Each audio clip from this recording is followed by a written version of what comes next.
This week's rumor report is all about one Patrick Mahomes, the MVP in various ways running, seems to be at the center of the whirlwind about possibilities and what all these rumors are coming around.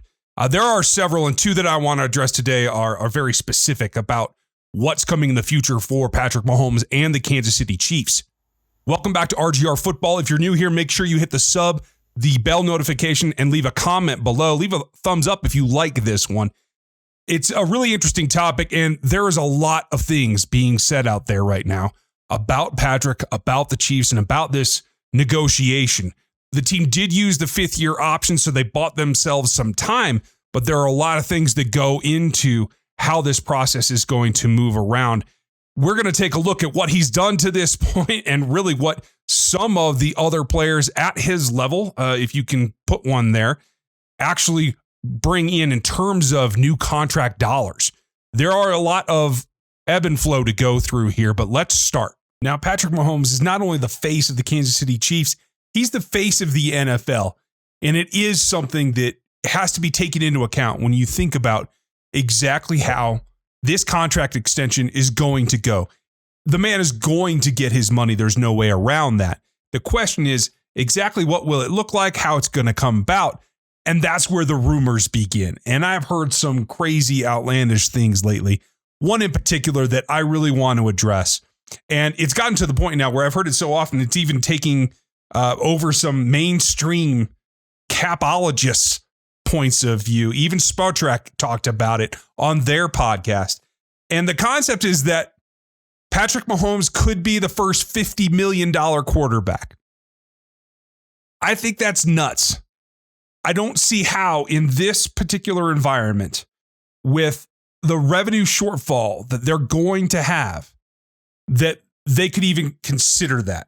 And the concept is that because he's going to want a third contract, he's playing on his rookie contract now. The concept is that if you give him something less than, say, for 3 years, something like that, that you have to up the money, and that could drive up the cost to get to the $50 million mark. I just can't see that coming for a couple of reasons.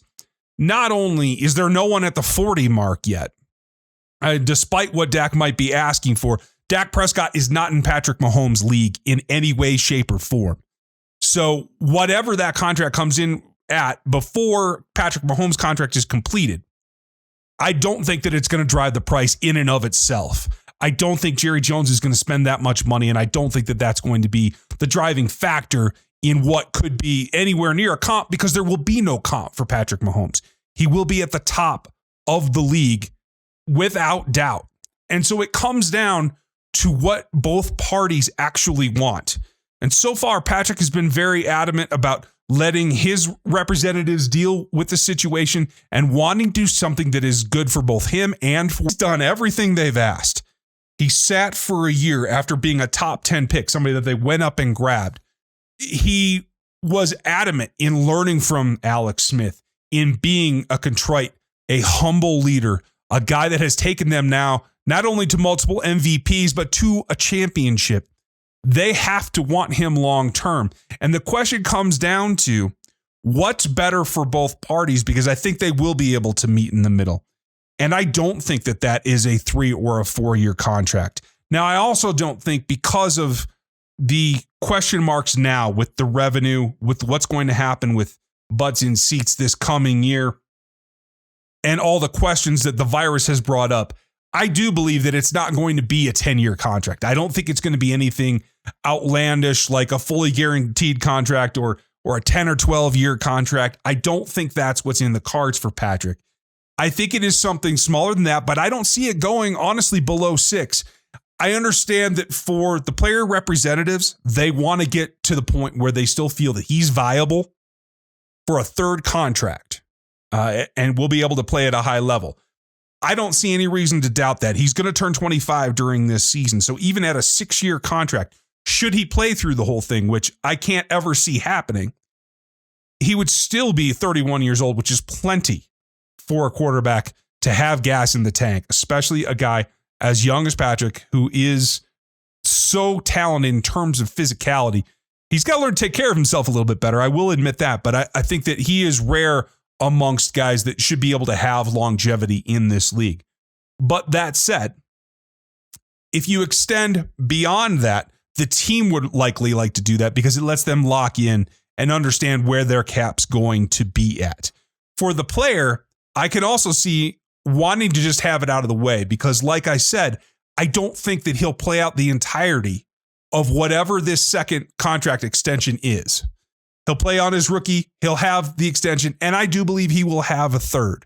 So whether it's a 6 seasons on paper or 8 seasons on paper, which seems very long to me, I think it's more like a 6-year is probably where they're going to meet in the middle, possibly 7. Either way, it's going to come down to a season or 2 before that. With the cost of inflation, the cost of quarterback contract continuing to go up, Patrick will be due for another extension before this second contract ever expires. So you have to build that concept in, is that there'll be new money added, there'll be new years added, and that will continue. I think both sides of this argument are definitely set on him being here for life in Kansas City.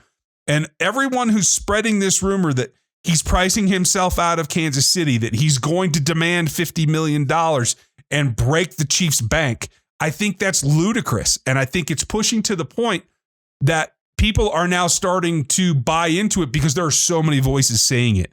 It's a rumor that is not only, I think, pure speculation, but I also think that it's something that is meant really to drive down the expectations for the Chiefs as a team by other fan bases, other analysts around the NFL.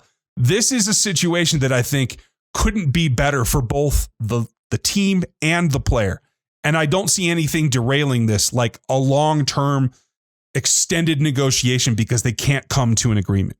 I think it really does come down to what the length is, and I don't think it approaches $50 million because right now that's just so out of the ballpark in terms of what they're going to have to worry about in revenue to come, that I don't think that's going to be the sticking point on Mahomes' side to try and push for that, even his representatives. And we all know that a lot of representatives are what push the numbers on these deals because they get paid off of these contracts as well.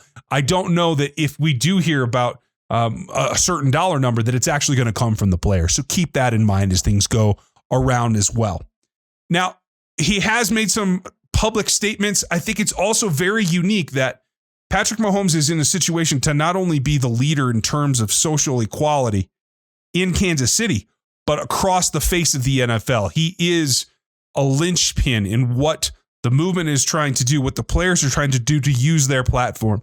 I don't have any problem with that. I know some of you probably do. We can talk about specifics at another time. But remember, in general, having him as the face, the guy that's out front, also, I think, can play a part in whether the Chiefs want to overpay him or deal with some of that extravagance. Because the other rumor that we have to talk about is that apparently some people that talk for a living on sports networks feel like the Chiefs should sign Colin Kaepernick.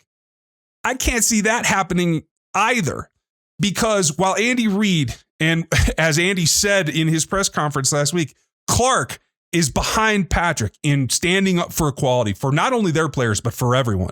And I commend them for that.